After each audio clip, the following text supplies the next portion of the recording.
Hello, everybody. Welcome to this podcast. Today, we're going to talk about the true way to be more like a native speaker. There are a lot of people who will tell you ways to be like a native speaker, mostly revolving around speaking with the native accent. And I'm here to tell you that speaking with the native accent, speaking with an American accent, is not what's going to help you truly be more like a native speaker. So we're here to dispel the lies, we're here to dispel the myths, and we're here to give you the truth, the real, the absolute for sure way you can be more like a native. Stay tuned. All right, so let's say hello first to our friend and our guest, Leon. How are you doing? Good, Ben. How's everything with you? Excellent. Thank you so much for joining. Yeah, thanks for having me. Appreciate it. Hey, everyone. How's it going? Hopefully everyone's well. Hope you guys are doing well. Thank you so much for joining for this exciting podcast. We're going to talk about the true ways to be more like a native speaker. And I think before we tell you the true way to be more like a native speaker, we have to first talk about what what are the characteristics of a native speaker? What does it mean to be like a native speaker? And I think that the most obvious thing is to be able to speak effortlessly, right? Leon, don't you think hmm speaking effortlessly is one of the key things about a native speaker? Yeah, absolutely. I mean, the flow, the smoothness, and not really thinking about it because I think that's the Right. problem with a lot of learners. They kind of overthink and they're worried about they might say something, wrong or incorrect, and I think that's what kind of stops them. Yeah. That's right. I think that with a native speaker, we don't really speak with the intent of editing ourselves. But whereas if you're a learner, if you've not reached that sort of native fluency, every time you speak, you're always sort of watching out for yourself. Like, oh, did I say that right? You're right. There's that edit hmm function. Whereas a native speaker, we don't have that edit function. We go full speed. We're on the highway. We've got no training wheels. You know what I hmm mean? And you just go hmm and that's it. And I think that part of that is the confidence in speaking as well. So, hmm Yeah, and we don't worry about making mistakes, and we're natives, and yeah, we do make mistakes, but you know what? We really don't care. right. Unlike the non-natives, they care about the things that they say, because they have that fear of being judged and ridiculed by, their own peers and other people from around the world. But we Americans, maybe it's because we're privileged, but at the same time, we really don't care. We make a mistake, we continue as if nothing happened.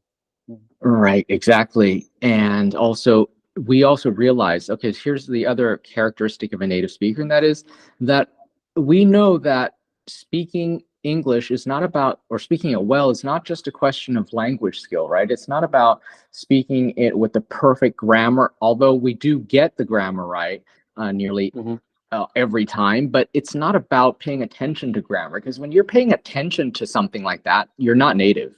Honestly, if you have to, if and it goes back to again thinking about it, right? So it's not about just language skills.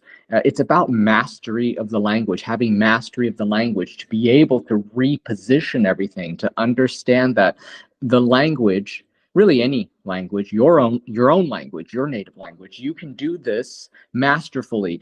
All the pieces are modular, meaning you can place them any which way and it'll still sound native. It'll be correct. It'll be perfect. Whereas if you're a language learner, you may have learned to speak in such a way where, the words have to be arranged one, two, three, four, five, six. Whereas if you're a native and you have mastery of the language, hey, you can arrange the words 5, 3, 1, 6, 4 and it's still perfect. It still sounds native and beautiful. But as a learner, you might not be able to do that. So what do you think of that, Leon?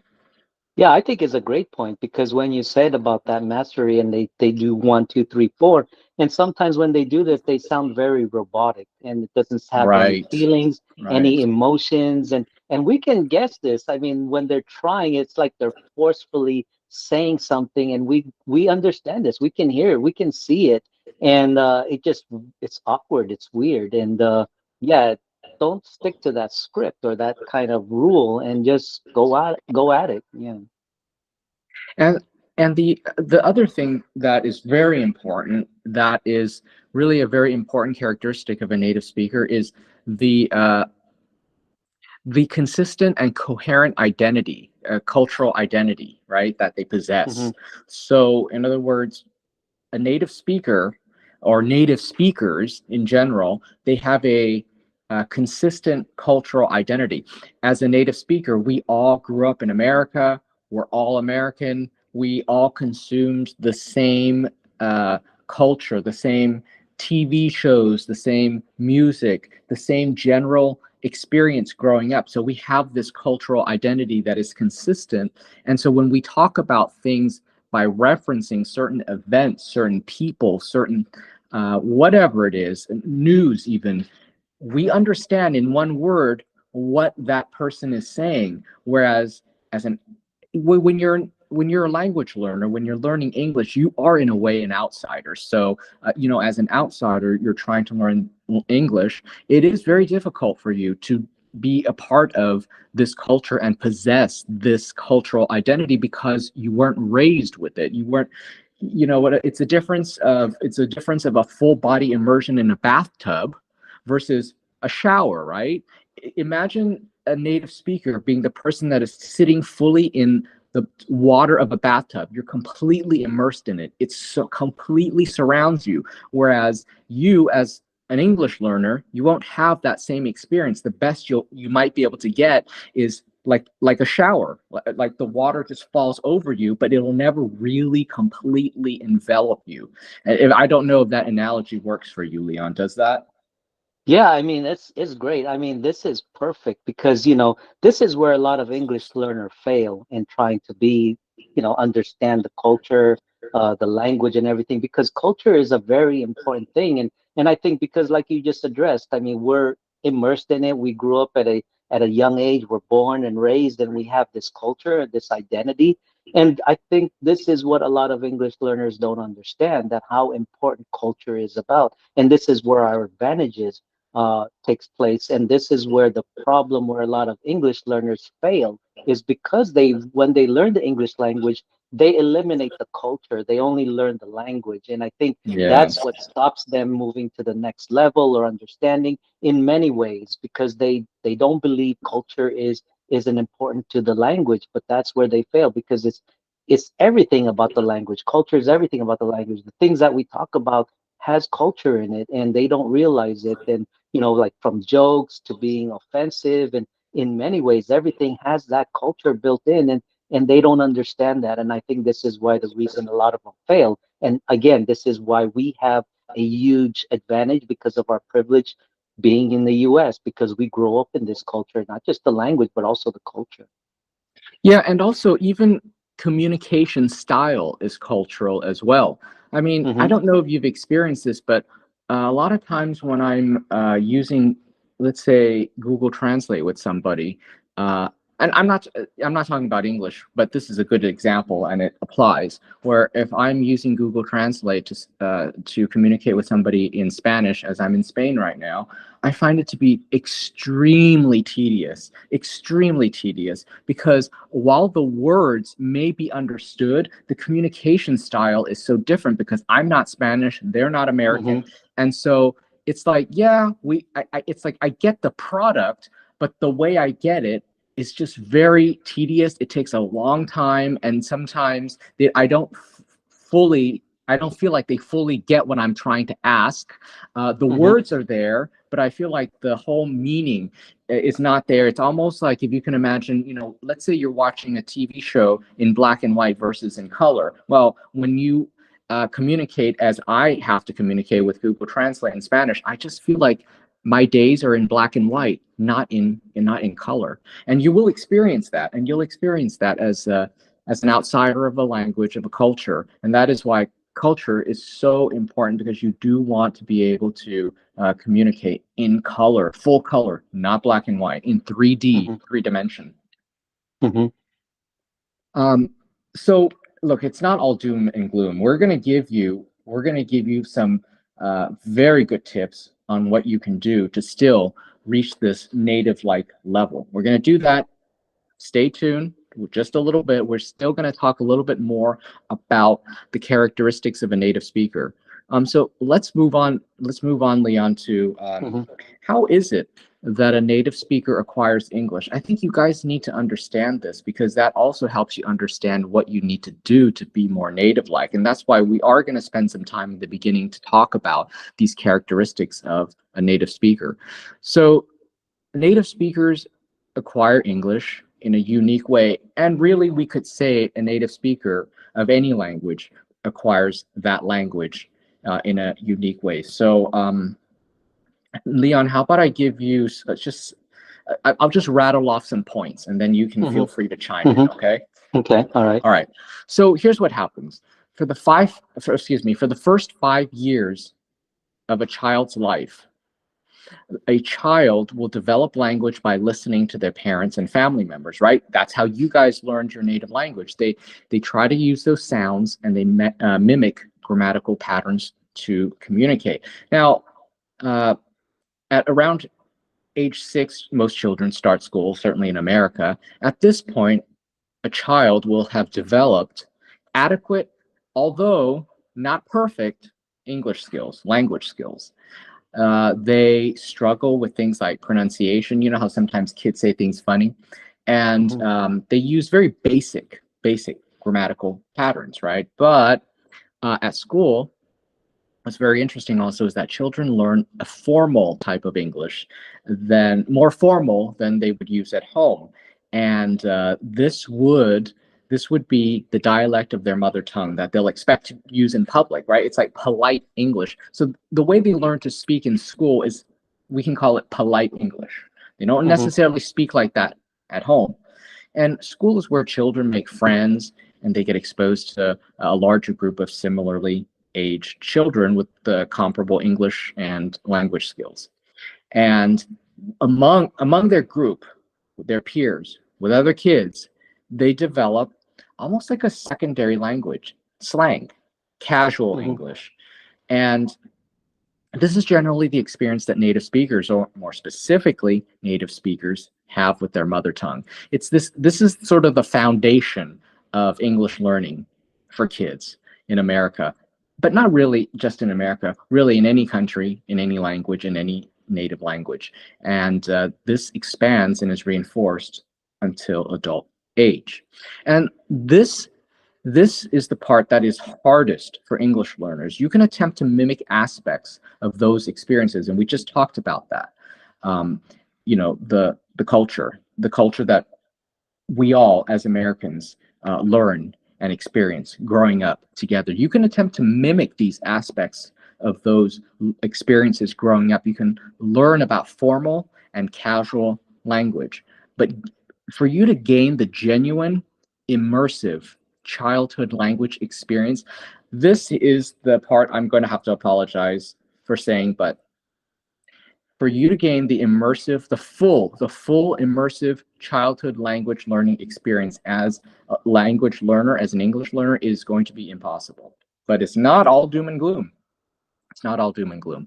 What can native speakers do that you can? Okay, before we move on, questions, comments, Leon?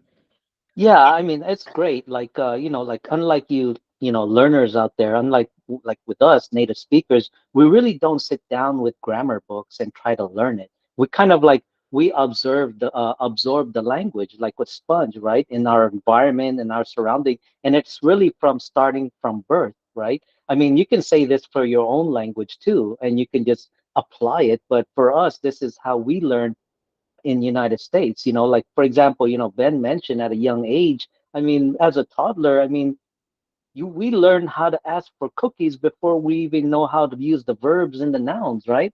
Yeah, that's As a right. child, we're not even asking, the verbs and the noun. No, we're already learning we want a cookie, right?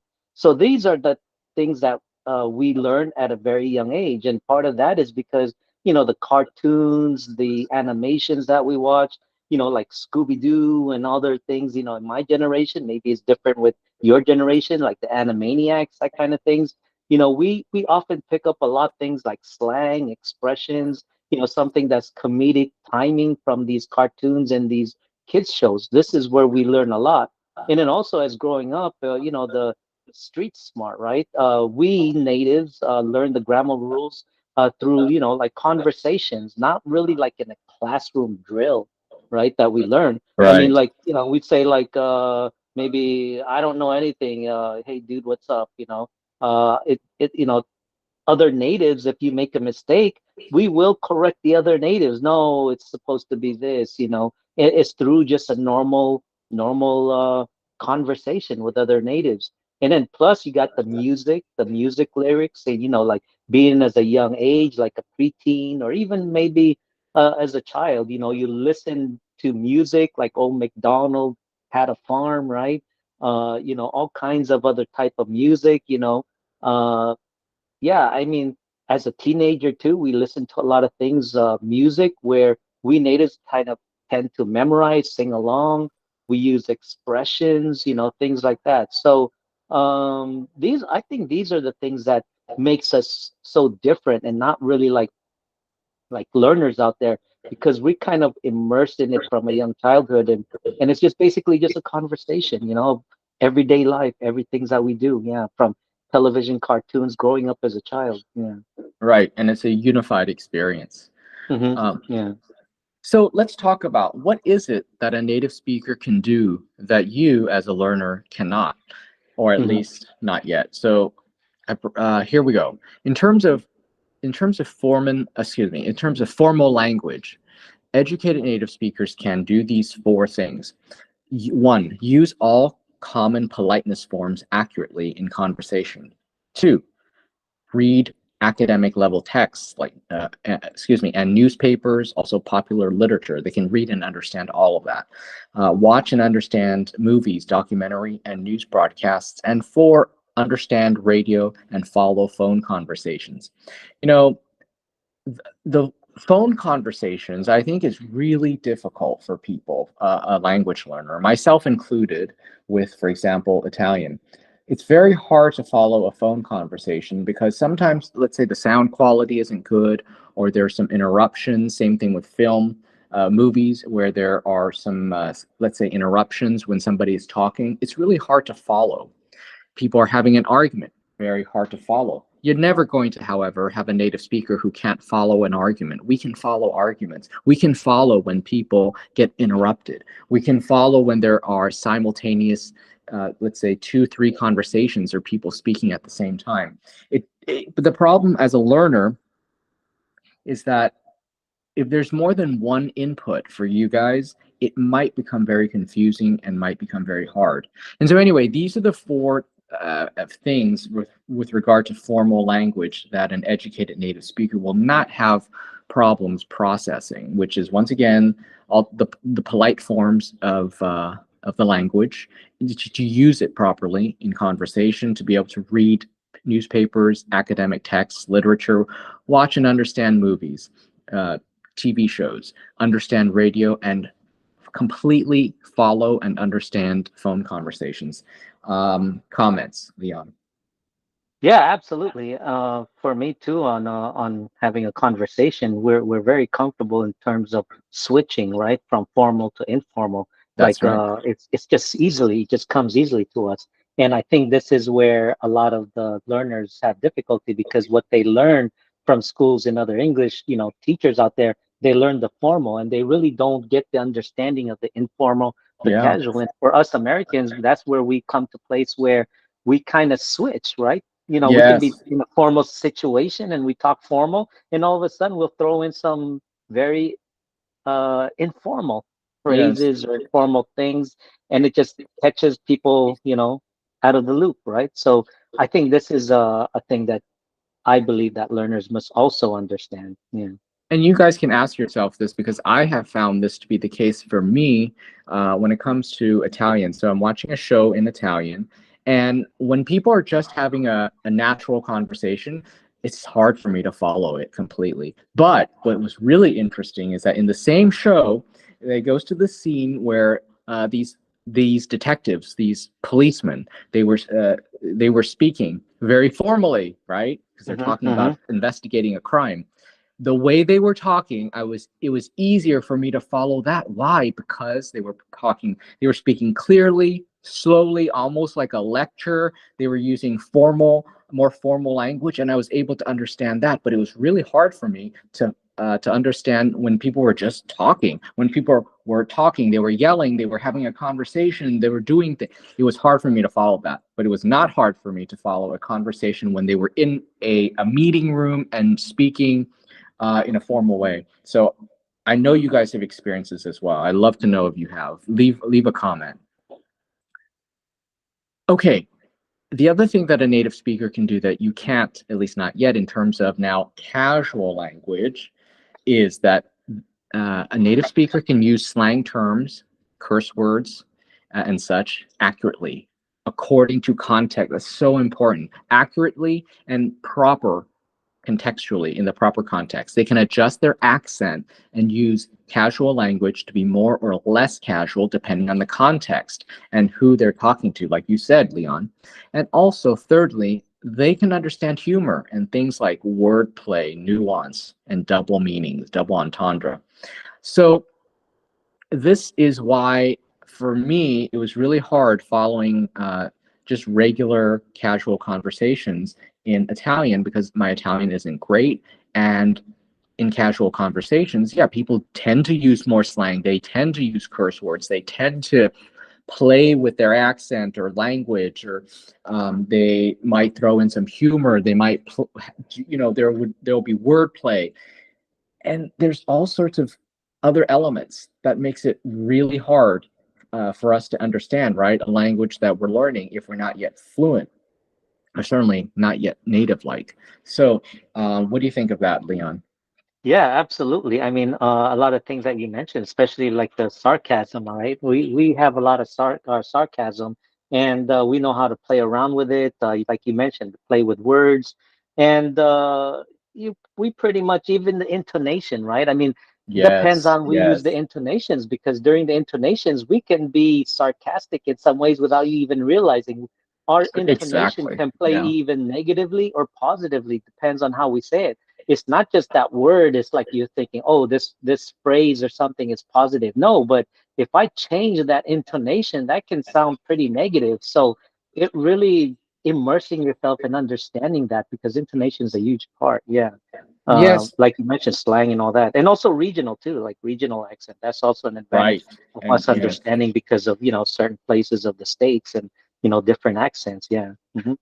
And for example, what if two natives are speaking with each other, and like if I start talking really slow, you won't know this as a learner, but actually when a native talks really deliberately slow to another native, we're actually being condescending to them. So if I were to say to Leon, I'm like, can you please do that? Okay, if I say it like that, you're thinking, oh, that's great, he's speaking slow. But Yeah. actually, when I say it like that, I'm just like, can you effing do that already? What's wrong with that's what I mean. That's actually what Yeah. I mean when I say, can you please do that? Okay. Hmm. So that's actually like an insult for me to talk to you that way, Leon, right? But Yeah. Yes. yeah. I love that. I'm just cracking up because I like the way how you describe that, and it's correct. Yeah. Yeah, and whereas if you're a learner, you won't know that. You won't know that if you're not a native. You won't know that if you've not spent time with natives. You would just think, "Oh, that's great. This person's speaking slowly," but they're actually saying, "You idiot! Why won't you do?" That's actually what they're saying, right? Right. Just by slowing down their speech. That's what it Hmm. means. And so anyway, I think you get the picture. Um, and okay, now let's move on to, and I promise we're going to get to the tips after this next bit here. The last thing we're going to talk about, the characteristics of a native speaker. We're going to talk now about there are different types of native speakers.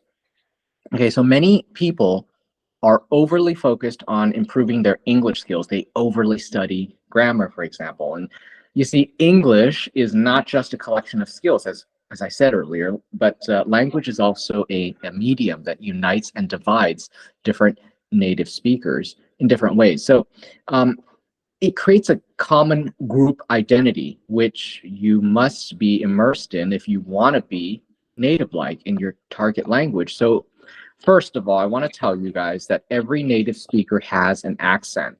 I think that a lot of people don't realize that. They just think, okay, if I spoke English perfectly, that means I have no accent, but that is not true.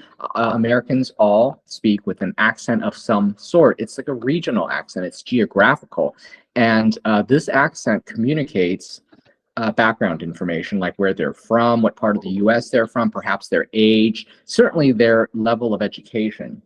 And so if I if I simply said English speaker, it actually would be very unclear if I was talking about Americans, Brits, or Australians, right?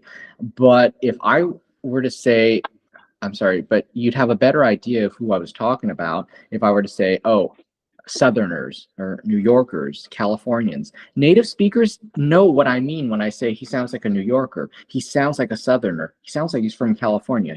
We know, right? We know. Hmm. If I say to Leon, somebody sounds like a New Yorker, you know what that sounds like. Okay, I guess sort of the privilege, the experience of a native speaker. And so this is what accent communicates, and it does so through the medium of sound, obviously, and accent is a quick identifier of the type of native speaker you are. Once again, where you're from, your age, your level of education. Every native speaker has some sort of accent, so you've got to understand that. Leon?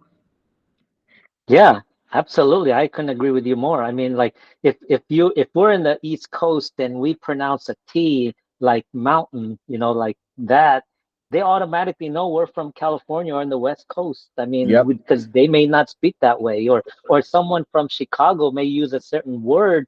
We pick up on that, like, oh, that sounds very Chicagoan, yeah. But Yep. you guys, these learners won't understand that. To you, it's just, oh, it's an American, but no, it's a different type of accent. And in the regional parts of the US. I mean, like you mentioned about if you're a Brit or if the person is a Brit is a native in their own country, and we Americans, a Brit may come to the US and may end up switching. They may sound British and all of a sudden they may sound American because why? They're like changing, they're playing with their accent, trying to Yep. mimic certain Americans. And same thing with us Americans. Sometimes we may mimic a Southerner or someone from Texas, for example, or New Yes. Yorker. Yeah. I think that that happens when you're in a certain area because I found that when I was in London, if I if I've been there for a while, I'll start to Hmm. I mean, I'm not going to have a British accent, but with certain Hmm. words, I'll start to adopt a sort of a British pronunciation. I think that just naturally happens, which is really good news for you guys, which just basically tells you you can you can adopt that accent. It just requires a lot of exposure, where then you naturally start to exhibit signs of speaking with that accent.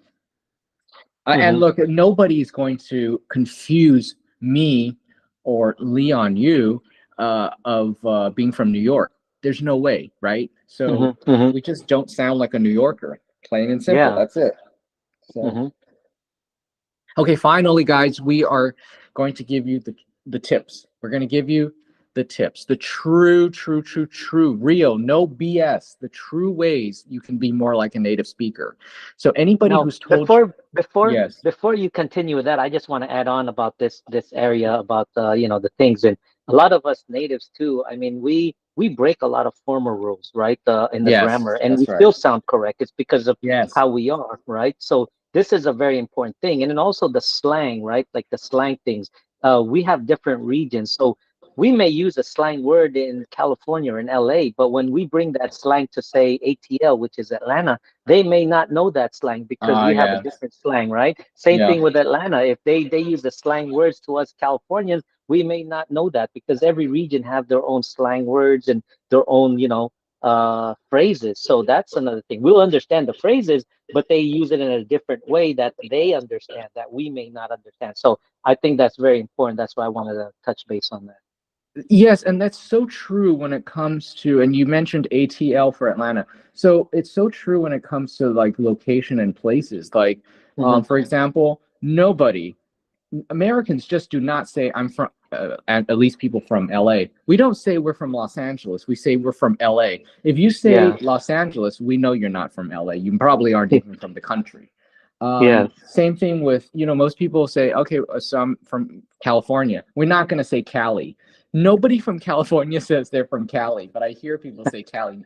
People don't say that. People just don't. So it's, like your word choice Hmm. also will identify how native you are, as well as, like you mentioned, Leon, the mistakes that you make. It's so true because English learners, language learners, make mistakes just as natives make mistakes. However, the mistakes that natives make are native mistakes. Those are the Hmm. mistakes that natives make.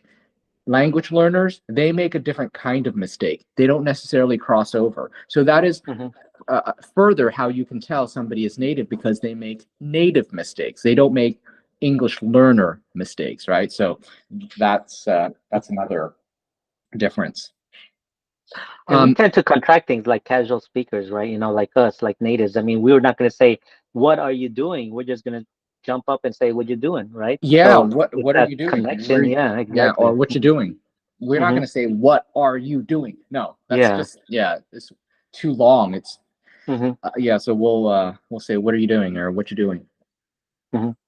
Okay, so finally, we're going to give you the tips now. So these are the true ways you can be more native like. And I want to emphasize that there's a lot of people out there who have convinced you that the only way to become native is to produce the native accent. Once again, what is the native accent? But whatever. Let's assume there's just one accent. Even if you spoke, quote, like an American, quote, sounded like an American, quote, had the American accent, that's not going to make you native like. Here is how you're going to do it. Okay, here we go. Hmm. We're going to give it to you guys now. So first thing, you've got to decide which native speaker you want to be. I can't tell you how many people have said to me, I want to sound like a native, but they have no idea what type of native speaker they want to be. They're not even aware that there are different types of native speakers. They're not even aware of the New York accent. They're not even aware of uh, they're not even aware of the socioeconomic drivers of the way a person sounds. In other words, depending on their education, how they might sound. Anyway, you have to decide what type of native speaker you want to be. Don't just say you want to be like a native speaker. You got to decide what type of native speaker you want to sound like. The more closely your chosen accent and your, listen carefully, guys, the more closely your chosen accent and your own identity match, the more believable you'll be and the more you'll be able to blend in. So you got to ask yourself, do you want to sound like a musician from California? Is that you? Is that sort of your vibe? Is that who you are? You want to sound like a musician from California, or do you want to sound like a banker from New York City? Kind of like which identity, Hmm.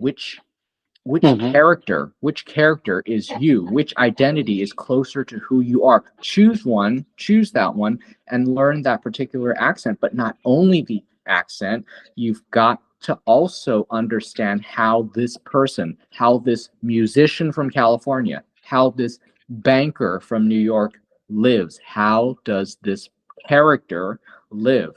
So you're going to watch TV shows, you're going to watch movies, you're going to that feature this type of character. You design your life to be as close to that type of native speaker as you can. So your life is going to be like a California musician, because you said you want to be, you want to sound like a California musician. So live like a California musician. You want to sound like a New York banker? Live like a New York banker. You have to play the role of that character. It's like you're an actor playing that role. This is so important. Leon, what do you think? Yeah, absolutely. I think it's great the way you said about, pick your identity, pick your character. What do you want to be? It's not just about, I want to sound native. What is a native speaker? I mean, there are so many regions that we just talked about. So when you say I want to sound native, I mean, for me, it seems like they're uneducated, like that one look, that one sound. This is to a lot of learners, and I think they're just kind of, uneducated. I mean, I'm gonna be sarcastic, but a lot of people think that it's just a one sound and a one look as being American, and to me, you're kind of uneducated. You're not really understanding the whole nature, the whole history, and everything about the American, the people and the culture and all that. So to you, it's just that one look and that one sound. And for me, by saying that, you're uneducated, and this is the problem with a lot of learners. I get this all the time. I want to sound native. I want to sound native. But what is a native? Yes. Yeah. And look, I'm not saying that you have to change who you are and be inauthentic. You don't actually have to say, you know what, I am a school teacher. However, I guess I'm going to pretend that I'm a New York banker. That might not work for everybody, right?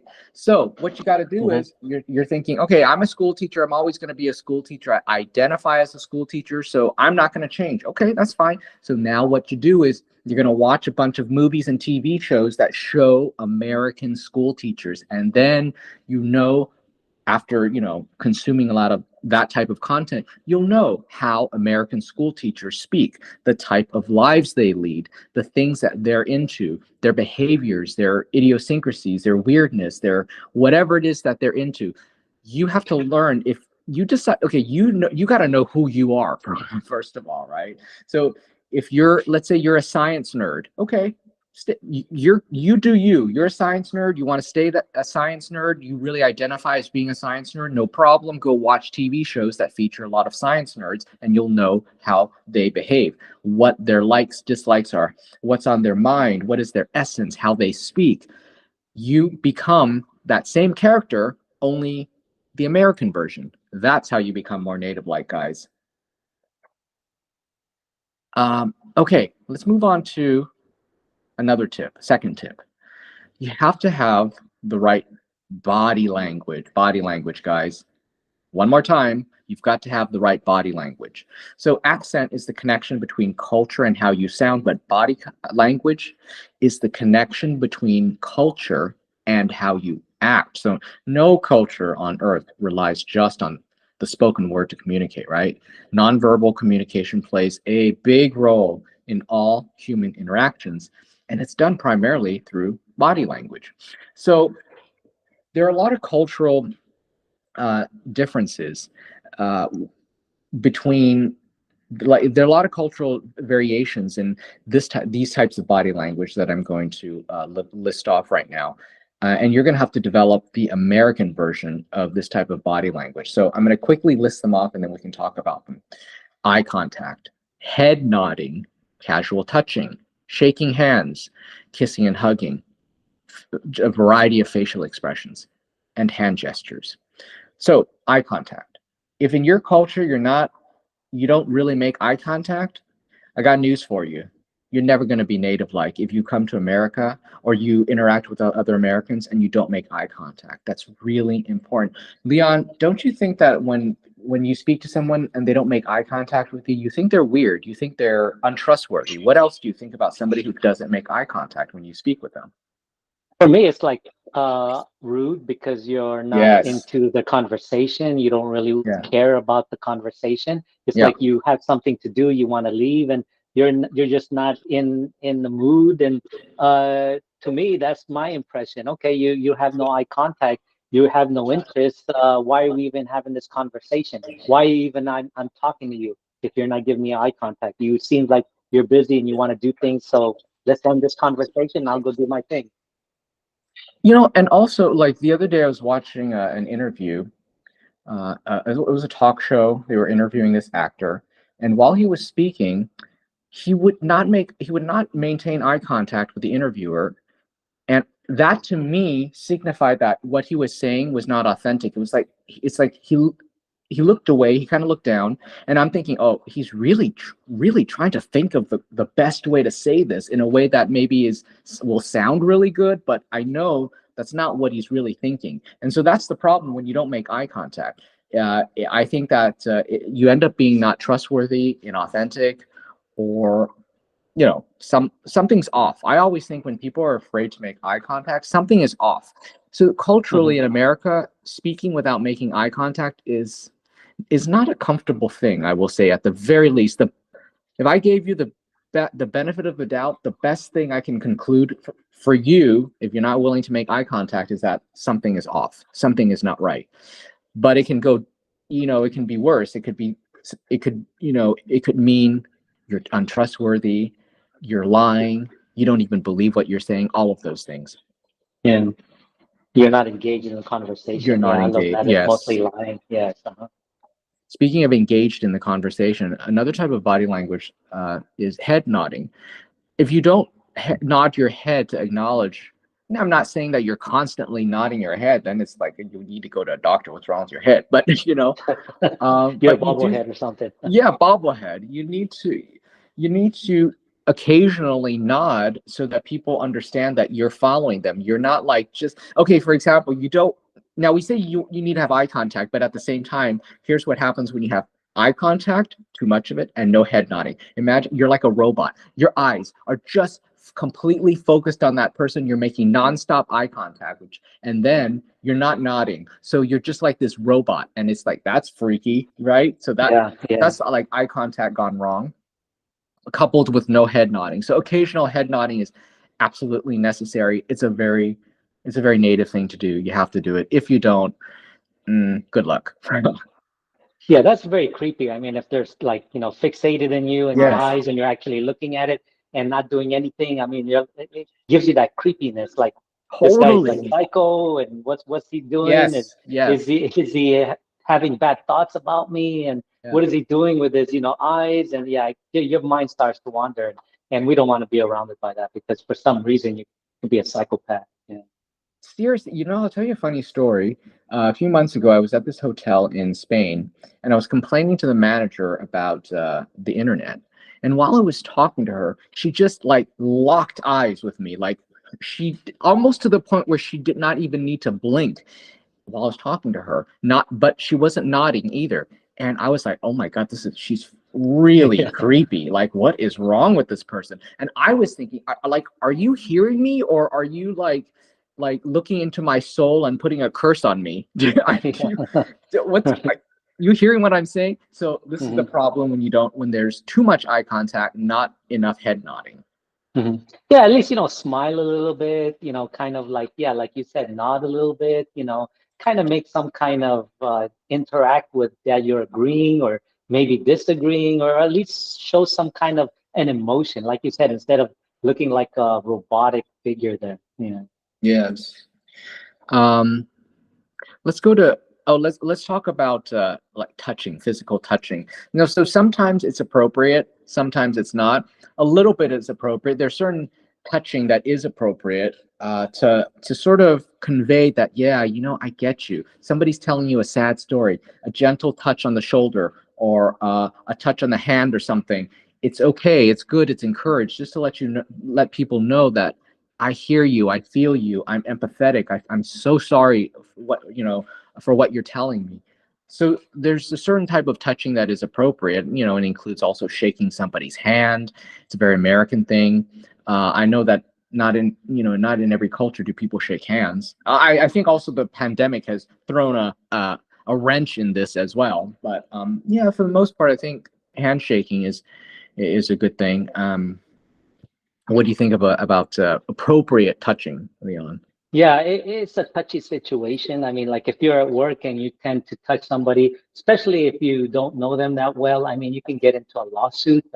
So that's Yeah. never a good Well, thing. they're approved places. Yeah. Yes, exactly. And also it depends on how well you know them, how long have you known them. But Mhm. sometimes it's even different, even though you met them for the first time, for some reason, like the opposite sex will maybe touch you gently, Yes. lightly, and then you start to register, okay, does she like me? Is she making Yes. some kind of gesture? I mean, this is where the tricky part is. And then you Yeah. try to make a move if you're single and blah, blah, blah. So this one is a bit more trickier than It, others it's because, tricky. Yeah. yeah, because you don't know what that person's intention is by just slightly touching, or maybe this person is just just a very friendly individual that just shows the emotion and likes to touch people so lightly. Yeah. So it just really depends. But most of the time it's normal. But if you don't know the person, and especially the same sex, like if a man came to me and started touching me like a Brazilian and like from Northeast and they're very emotional, and then if they meet him for the first time and he starts putting his hand on my shoulder and just kind of shaking me a little bit, and they're we had a little bit of drink, I'm gonna be uptight because the guy's touching me. I was like, wait, whoa, what's going on here? So we don't like that kind of thing as an American. So it really depends on how you touch people. Yeah. Yes, and I think that it's one of those things where it's really hard to teach somebody and give you a rule book. What you need to do is let's say you're around a bunch of Americans, you live in the US, perfect. Or you're watching a lot of TV shows and movies, you're watching content, and you can just see for yourself when is it appropriate. Everything is based on context. So you're going to have to school yourself in that. You're going to have to learn, and it's not going to be, rule driven. You're just going to have to know, just instinctively through exposure, through watching, observing uh, Hmm. movies, TV shows, or in person. Hmm. Facial expressions and hand gestures are also important as well. So there are, again, there's no rule book for facial expressions. I can't give you a book or a diagram of proper facial expressions. That's kind of crazy. But you need to, again, watch shows, observe others, observe other Americans, how the type of the facial expressions that they make in response to certain things that can really make you or break you in terms of communication, if having the right or wrong facial expressions. Same thing, not as grave of an error with hand gestures. Maybe you don't, use your hands at all. It's okay, but if you know how to use your hands when you talk for emphasis, not in a distracting way, but for emphasis, and to engage people, then it's a very powerful tool. Once again, cannot be taught. You're just going to have to watch a lot of really good public speakers to figure out how to do hand gestures properly. Yeah, with the facial expressions, a lot of them are pretty much straight to the point. I mean, it is what it is, right? When you look at them, you can tell if they're agreeing with you or disagreeing with you based on their facial expression. So a lot of it is pretty basic. Now, the more difficulty depends on how they use that facial expression. Is another thing. But most of the basic, I think, is pretty easy. If somebody disagrees with you, they make that frowny face or something like that. So it really depends, agree or disagree. Same thing with the hand gesture. If someone gives you the birdie and flips you off, you know that that person's pissed off at you, right? So, Yes. it really depends. Yeah. Exactly. I mean, look, if somebody's telling you some tragic news, you're not going to have a smile on your face, right? You're naturally going to Yeah. have a different facial expression. But at the same time, you don't need to go overboard and like start to show, shed tears. It's not like that. Once again, it's really one of those things where you cannot be taught. Hmm. You just have to observe it for yourself. And this is the kind of thing where Americans, we have the collective experience of knowing what is appropriate, right? We have that advantage because we all Hmm. grew up together and we have this consistent cultural identity and experience that we talked about at the beginning of this podcast. You're going to have to learn through observation, through lots of observation. You can do that. You can do that through media. Hmm. Okay, so let's give people the third and final one. This is really important also. So this is the third thing you can do to truly, truly, truly, for reals, make you seem more native-like. And that is to understand the target culture. Target culture, in this case being American culture, right? Because you want to speak American English, I presume. That's why you're here. So seeming native is not just about how you speak and act, but also what you know, and how you think. In any Hmm. cultural group, there's going to be a collection of facts and experiences that unite the group. We've said that before. And so here they are. What are these things that we all sort of understand, agree, have similar points of reference? Here they are. I'll just rattle them off and then we can Hmm. discuss them individually. They're Hmm. geography, history, cultural assets, food, language, and values and life outlook. So what are we talking about here? So here's what you need to know. When it comes to understanding the target culture in relation to geography, the way a native understands the country, how distances are described, what are some stereotypes of certain cities or regions, and the significance of certain landmarks. These are just examples. And I want to give you one very good example. Oftentimes, I will speak with, excuse me, English learners. They'll tell me where they're from, whatever country they're from. They'll name a city. And I'll say, I've never heard of this city. Where is it? And then they'll tell me, they have a hard time telling me where the city is. And see, this is where, as a native, we don't have a hard time describing where we are, where we live, because natives generally do this. They'll generally pick out a point that most people might know.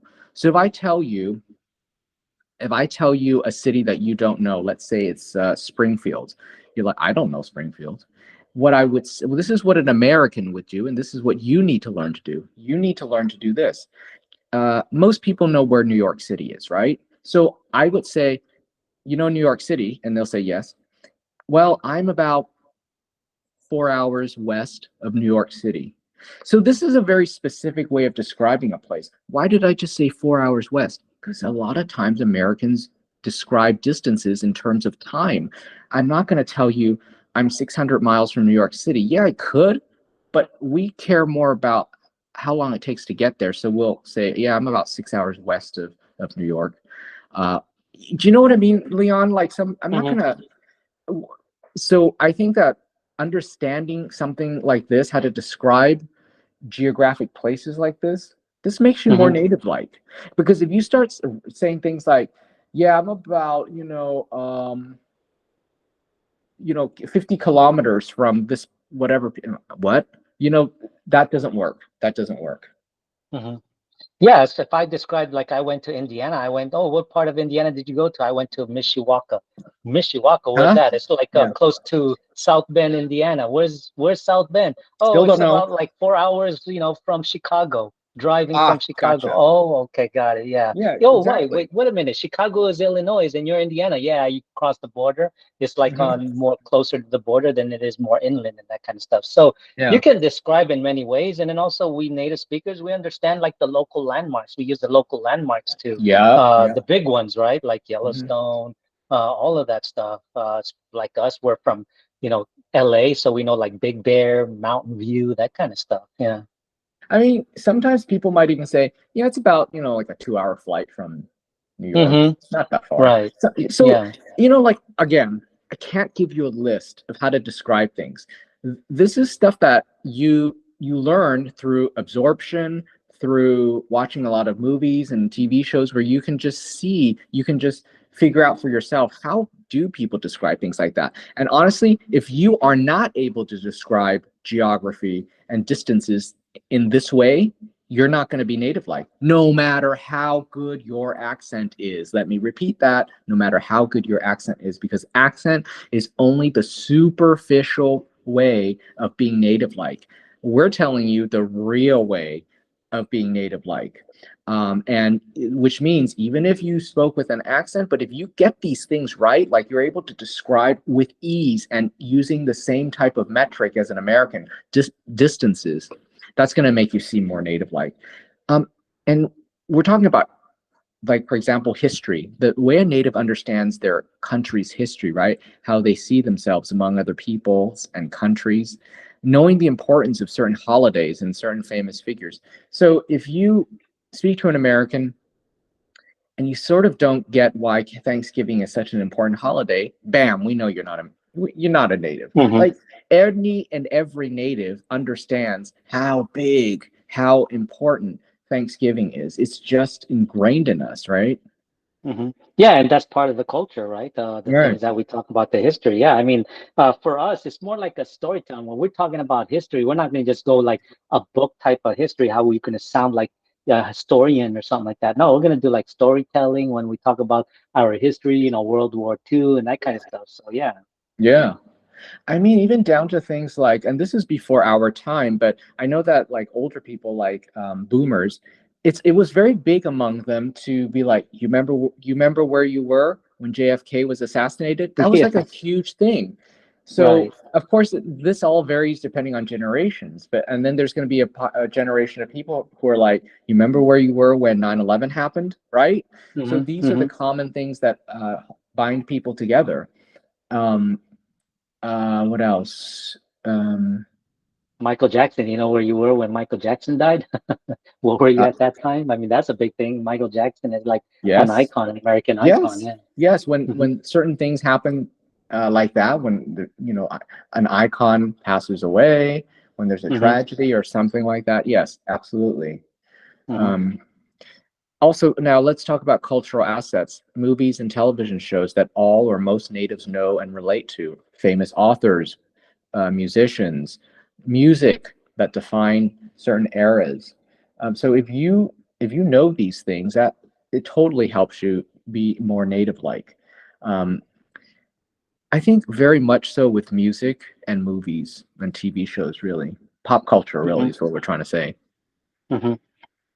Yeah, I mean culture. I mean the thing like if I talk about fish and chips, oh, I automatically know that you must be British because you're talking about fish and chips, right?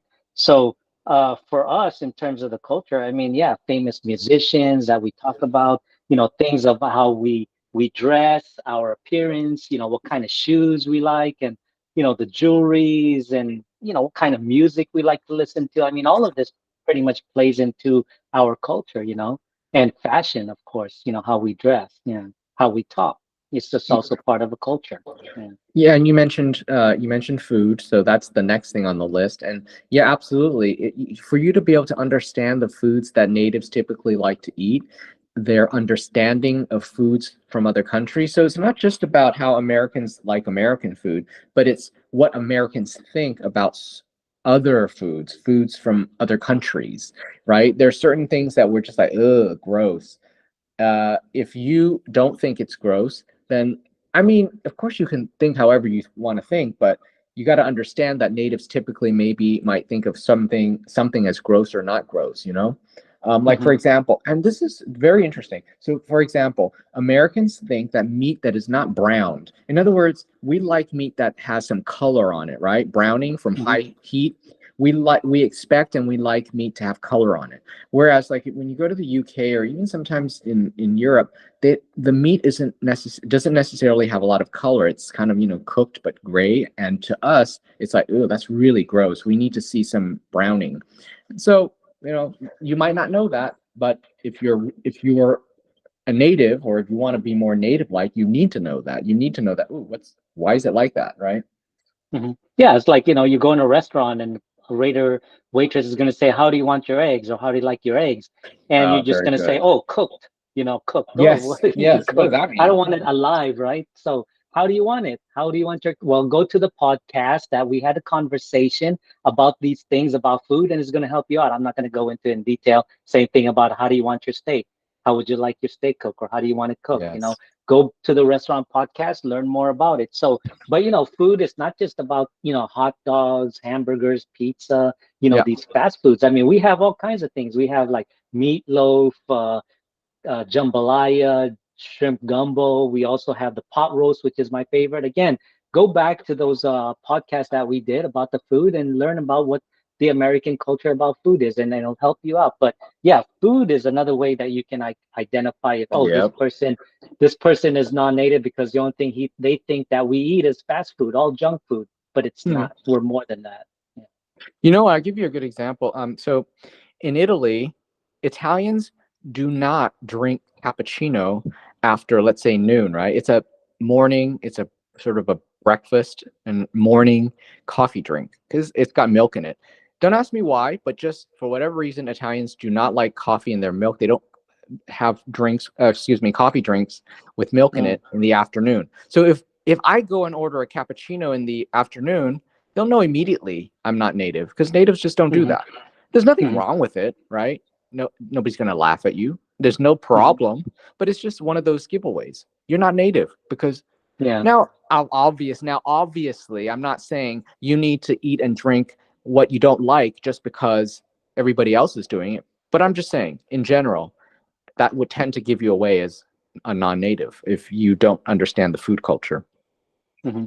Yeah, I mean, I went to England on in London, and they served me tea. It was time for tea, and I ordered a tea, and they gave me milk, and I'm like, milk on tea? I actually like that. I put milk on tea. I really enjoy it. But in the U.S., you're not gonna put milk on tea. That's kind of weird. But I actually like it. Right? So, No, we and don't. it's It's a very gross. British thing. Yeah, Yes, I Americans like think it's it. I gross. enjoy it. Yeah. Oh, okay. See that, Exactly. which is Yeah. okay. Yeah. Hmm. Yeah. Okay. The other thing is language. So how natives use idioms, expressions, slang, and curse words, and when they're this is the most important thing, and when they're contextually appropriate. Which words uh, that they choose will match the emotion and sentiment. So if you don't use idioms or expressions properly, see, this is what I mean when I this is what I meant when I said earlier. Native mistakes versus English learner mistakes. We don't make mistakes when it comes to using the wrong idioms. We really don't make mistakes when it comes to using curse words or slang. However, language learners almost always, unfortunately, almost always make mistakes when it comes to using idioms and expressions because they don't really understand the context.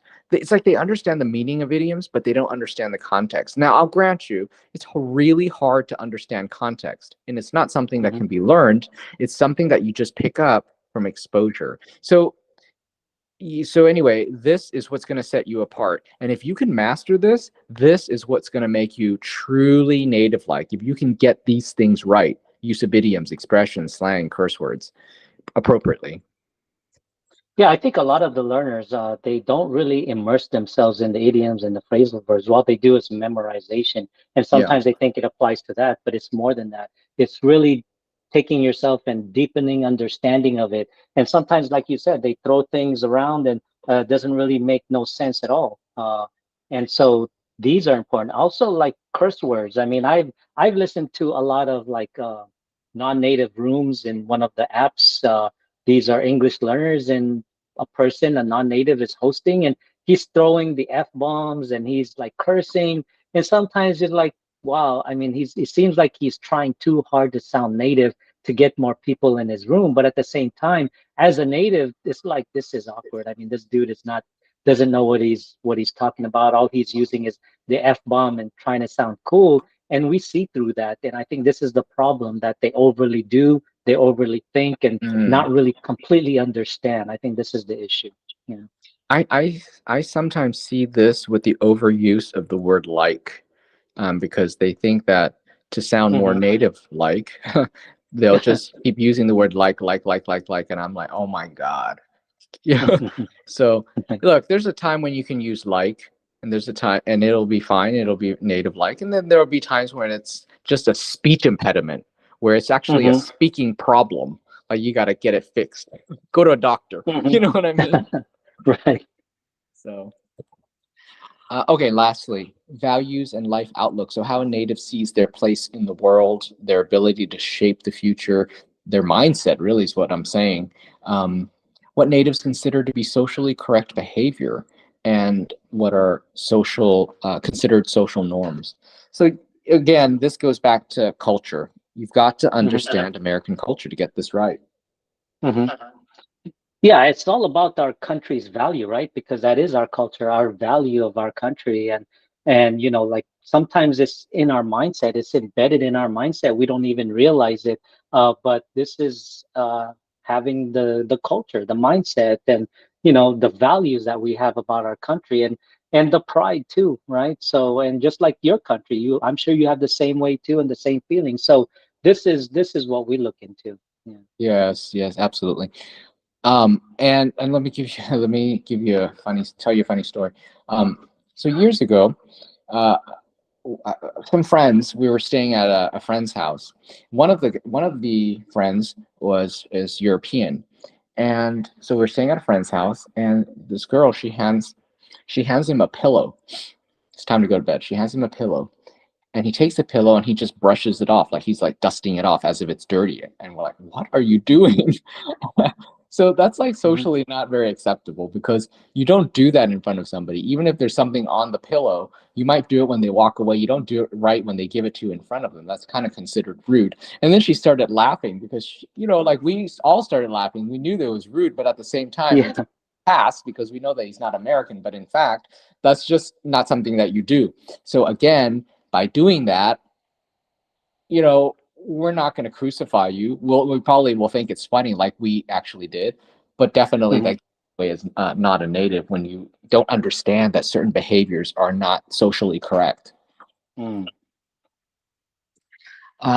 Okay, so we've given you three three tips that'll help you become truly more native like. Let me just give you a recap so you remember, because you came here for this. So let's recap. So the first tip to truly be more native like is to decide which native speaker you want to be and be it. The second tip is you need to be able to use the right body language. And the third one is you need to understand American culture, and that's it. There you have it. Those are the three things. So, final comment before we end, Leon? No, I think we pretty much covered everything. I think this was a very intellectual, a very on point as far as you wanting to s sound like a native. And I think this is a very useful, education for the learners out there. And hopefully you can deep into it, think critically, think about it. And yeah, I don't have much to say. What about you? Well, just that, let's continue the conversation in the comments, guys. If you have additional questions, if you have any comments or questions, ask in the comments. I reply to all comments.